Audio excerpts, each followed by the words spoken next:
मैं वकालत करती हूँ कोर्ट में, मेरे पास सबसे ज़्यादा मैटर आते हैं डोमेस्टिक वायलेंस के।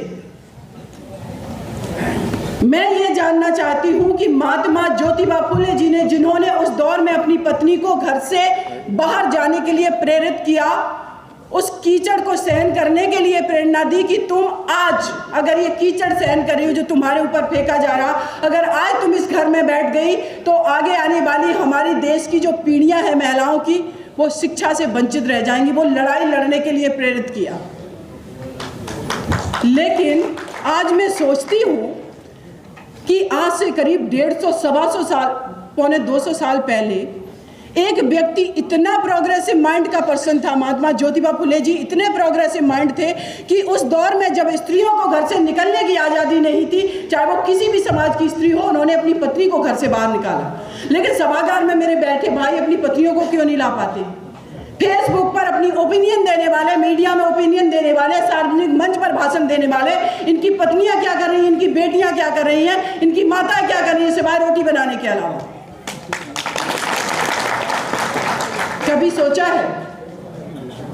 हम लोग बन गए हैं सामाजिक संगठन बना करके ठेकेदार के, हम पॉलिटिक्स में परिवर्तन करेंगे, सत्ता का परिवर्तन करेंगे। लेकिन आपने कभी सोचा है कि जो घर में 50% आबादी है आपकी पत्नी के रूप में, बेटी के रूप में, माता के रूप में, वो भी इस देश की पूंजी हो सकती थी। देश ही नहीं, समाज की, ओबीसी समाज की, एससी समाज की, आपकी परिवार की पूंजी हो सकती थी। लेकिन आपने अपने विचारों को सार्वजनिक करने के लिए, लेकिन आपने अपनी चीजों को स्थापित करने के लिए उसको आपने घर की चार दीवारी में बंद कर दिया। इस देश की जब बहन जी मुख्यमंत्री बनी उत्तर प्रदेश में, वो बात अलग है कि लोग कितनी भी उनकी बात ना करें, आलोचना करें बहुत सारे चीज़ों पे। जब जैसे ही हम एंटर करते हैं उत्तर प्रदेश के अंदर स्ट्रक्चर दिखाई पड़ता है। अंबेडकर पार्क, लखनऊ में परिवर्तन चौक बना है, वहाँ पर सिर्फ दलित समाज की मूर्तियाँ नहीं है, वहाँ पर हमारे सारे महापुरुषों की मूर्तियाँ हैं। इतनी हिम्मत किसने जुटाई? वो निडरता थी। ये बात मैं बहन जी का नाम इसलिए नहीं ले रही हूँ कि वो एक पार्टी से बिलोंग करती, मैं इसलिए ले रही हूँ कि अब एक स्त्री जब सत्ता में बैठती है तो वो ये सब करके दिखाती है। राजनीतिक लड़ाई आप लोग लड़ रहे हैं, पार्लियामेंट में भी जीतेंगे, विधानसभा में जीतेंगे, लेकिन आपके घर की स्त्री कैसे लड़ाई लड़े इस समाज को आगे ले जाने के लिए, आपके परिवार को आगे ले जाने के लिए, उसको तो आपने घर की चार दीवारी में बंद कर दिया है। देश की प्रथम महिला प्रधानमंत्री बनी इंदिरा गांधी जी। आज पाकिस्तान के नाम पर पाकिस्तान ये कर देगा, पाकिस्तान वो कर देगा, दो टुकड़े कर दिए उन्होंने, क्योंकि निडरता, ईमानदारी जहां रहती है।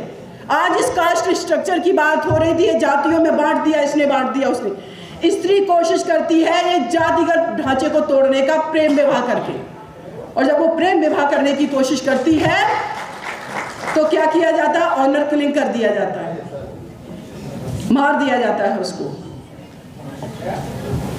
मैं कहती हूं कि इस भारत ही नहीं पूरे विश्व का स्ट्रक्चर अगर एक स्त्री के विचार से मॉडिफाइड कर दिया गया ना, तो शायद ना तो कोई किसी पर परमाणु बम गिराने की सोचेगा, जितना ये बॉर्डर पे हमारे आर्मी के भाई मारे जाते हैं, चाहे वो भारत के हो, चाहे पाकिस्तान, चाहे चाइना के, किसी भी कंट्री के, ये सब बंद हो जाएगा। कंपैशन है उसके अंदर, करुणा है। वही तो बुद्ध कहते हैं कि कंपैशन लाइए, युद्ध से कुछ नहीं होगा। तो ये चीजें सत्ता में भी इम्प्लीमेंट होंगी, और ये सत्ता में इम्प्लीमेंट होंगी तो आपके घरों में भी इम्प्लीमेंट होंगी। इसलिए अपने घर की स्त्री को भी निकालिए, उसको देश की पूंजी समझिए, उसको सिर्फ ऑब्जेक्ट मत समझिए। एक किसी के घर की स्त्री, जब मैंने निर्भया केस फाइट किया, बहुत लोग तो कहते हैं प्रोसिक्यूशन का केस था। मैं आज बता देना चाहती हूँ, SC ST और महिलाओं के खिलाफ मुकदमे में कंप्लेनेंट को सुना जाना जरूरी है। अगर उसको नहीं उसके एडवोकेट के माध्यम से सुना जाएगा, वो केस आगे नहीं बढ़ पाएगा। ये क्लियर करना बहुत जरूरी था। 4 लोगों को फांसी की सजा कराई मैंने। मैं आप लोगों को बताना चाहती हूँ, सुरेंद्र कोहली निठारी कांड हुआ था, आप लोग जान रहे होंगे, नोएडा में। वो व्यक्ति खून पी जाता था छोटे छोटे बच्चों का। कहाँ है सरकारें? सोई हुई हैं, करा पाए फांसी की सजा। एक मैटर है शबनम बनामी यूनियन ऑफ इंडिया का, एक स्त्री ने अपने परिवार के 7 सदस्यों को मार दिया, एक छोटे बच्चे को भी मार दिया। मैं आज इस मंच से कह रही हूँ कोई फांसी नहीं करा सकता, सुरेंद्र कोहली को भी फांसी नहीं होगी। वो लिटिगेशन का पार्ट है, उस पर हम कभी बात करेंगे, क्योंकि डिले के ग्राउंड पर अगर आपने किसी भी प्रिजनर को बहुत दिनों तक जेल में रखा, 12-13 साल तक, वो डिले का ग्राउंड बन जाता, आजीवन कारावास में परिवर्तित हो जाता, आप फांसी नहीं दिला सकते। ऐसे 17 case supreme court of India ने कम्यूट कर दिए आजीवन कारावास में। आपकी ये बहन सिस्टम से लड़ती रही, जुडिशरी से मैंने लड़ाई की, सार्वजनिक मंच पे मैंने बोला सुप्रीम कोर्ट ऑफ इंडिया ने 18 महीने निर्भया केस पेंडिंग रखा। मैं इनिशिएटिव लेती रही कि आप क्यों नहीं करेंगे। देश के राष्ट्रपति को मैंने बोला कि आप कहते हैं कि महिलाओं के खिलाफ क्राइम ना हो, तो मैं आपसे कहती हूं कि आपके पास जो मर्सी पिटीशन पेंडिंग है 12 साल से, उनको आप डिसीजन लीजिए। किसकी बात कर रहे हैं? जो जहां है ईमानदारी से काम कर ले, घर में है तो घर में ईमानदारी से काम कर ले। एक व्यक्ति अगर वो बात कर रहा है सामाजिक न्याय की, अगर वो बात कर रहा है सत्ता के परिवर्तन की, तो पहले आप अपने घर की स्त्री के साथ सामाजिक न्याय और बच्चों के साथ कर लीजिए, फिर जाति के साथ भी कर लीजिए। जितने जाति के संगठन बने, मैं कह रही हूँ अपने जाति के लोग भी ईमानदारी से एक दूसरे का सपोर्ट कर दे, देश अपने आप तरक्की कर जाएगा और आपको पॉलिटिकल पावर भी मिल जाएगा। लेकिन सच ये है कि हम जाति के अंदर भी अपनी जाति के लोगों को भी सपोर्ट नहीं करते। पता नहीं एक हाइपोथेटिकल लड़ाई चल रही है, जो वर्चुअल दुनिया में लड़ाई चल रही है। ये मैं मानती हूँ इन चीज़ों को कि बहुत सारी चीज़ें हुई हैं, इम्प्लीमेंट हुई है बहुत सारी चीज़ों उसका, लेकिन जिस तरीके से हमारी संख्या है, जिस तरीके से हमारी फाइट होनी चाहिए निरंतर, सभी लोग कहते हैं कि बार बार बीजेपी आ जा रही है। बीजेपी आ रही है स्ट्रेटजी के बनाने से। बीजेपी किस वजह से आ रही है? अगर लोग कहते हैं, हम सभी लोग डिस्कशन करते हैं कि ईवीएम जब तक नहीं हटेगी तब तक कोई पार्टी आ नहीं सकती सत्ता में, ना केंद्र में ना स्टेट में। तो भाई इस दिल्ली की धरती पर कभी क्या हम 10 लाख की संख्या में भी, चलो सुप्रीम कोर्ट नहीं सुन रहा है, 10 लाख की संख्या में भी हम कभी यूनाइट होकर के उतरे हैं प्रोटेस्ट करने के लिए?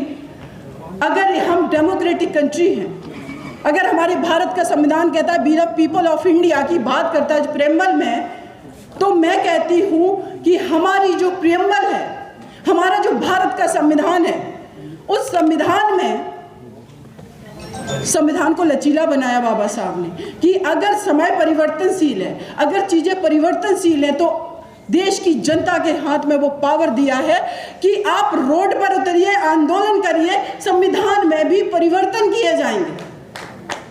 लेकिन हम क्या करवा पाए? इस देश की इतनी बड़ी आबादी होने के बावजूद भी। अभी रिसेंटली मैं एक केस को सुन रही, यहाँ पर Hathras case, gangrape and murder case में फाइट कर रही हूँ, जजमेंट रिसेंटली आने वाला है। आपको बताती हूँ कि कॉन्स्पिरेसी कैसे हो जाती है कोर्टों के अंदर।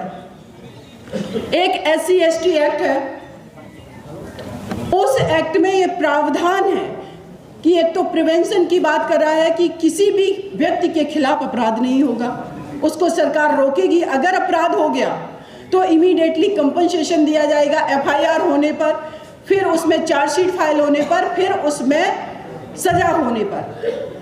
इलाहाबाद हाई कोर्ट ने कुछ समय पहले जजमेंट दिया है कि जब तक SC/ST एक्ट का मुकदमा आता है, जब तक उस केस में सजा नहीं हो जाती, कंपनसेशन नहीं दिया जाएगा। आप कर लो, क्या कर लोगे? हाथरस केस में ही जिस परिवार का मुकदमा मैं लड़ रही हूँ, उसी परिवार के एक व्यक्ति का उंगलियां काट दी गई थी। वो मुकदमे में उस परिवार के जो अन्य व्यक्ति थे, तो जो आई विटनेस थे, वो हॉस्टाइल हो गए।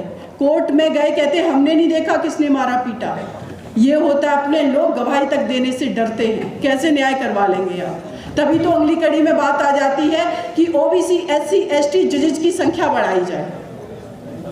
कॉलेजियम सिस्टम जो है, जब NJEC का आया concept, supreme court of India ने कह दिया कि कार्यपालिका से न्यायपालिका का पृथक्करण है, आप हमारे क्षेत्र में नहीं घुस सकते, कोई कुछ नहीं कर पाया। तो यहाँ पर बैठे मेरे जितने भी भाई हैं, मंचासीन हमारे बड़े सभी लोग बुजुर्ग हैं, काफ़ी अनुभवी हैं सब लोग, आप लोगों को ज़्यादा बेटर तरीके से पता है कि कॉन्स्पिरेसी कैसे की जाती है। तो फिर उपाय क्या है? क्यों नहीं पहुंच पा रहे? कब तक हम लोग स्पीच देते रहेंगे? उत्तर प्रदेश के अंदर अभी मैं चुनावी कैंपेनिंग में थी,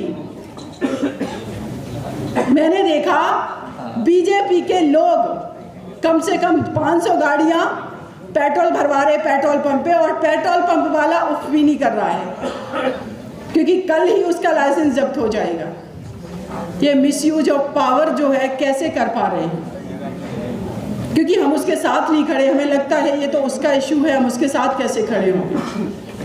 तो मेरा ये मानना है कि हम किसी दुबे तिवारी को, किसी को इंडिविजुअल तरीके से सार्वजनिक मंच से गाली देने से कुछ नहीं निकलने वाला। जितना आप गाली देंगे उतना ही मोरली वो अपने आप को जस्टिफाई करेंगे कि समाज तो हमें गाली देता है, हमने तो कभी गाली नहीं दी है।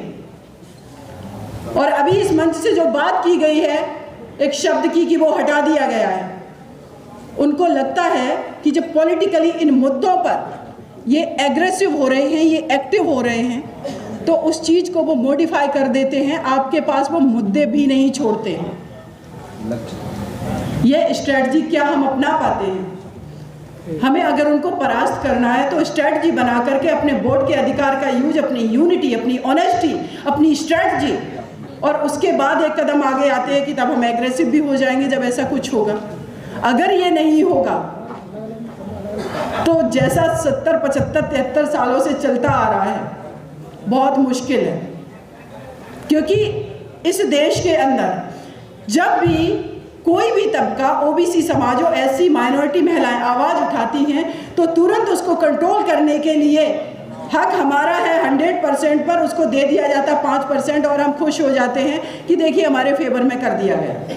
रिजर्वेशन की अगर बात करें, मेरा ये मानना है कि सरकारी नौकरियों में रिजर्वेशन दे दिया गया, उन्होंने उपाय कर लिया कि हर चीज़ का हम निजीकरण कर देंगे, आप लड़ते रहिए रिजर्वेशन के लिए।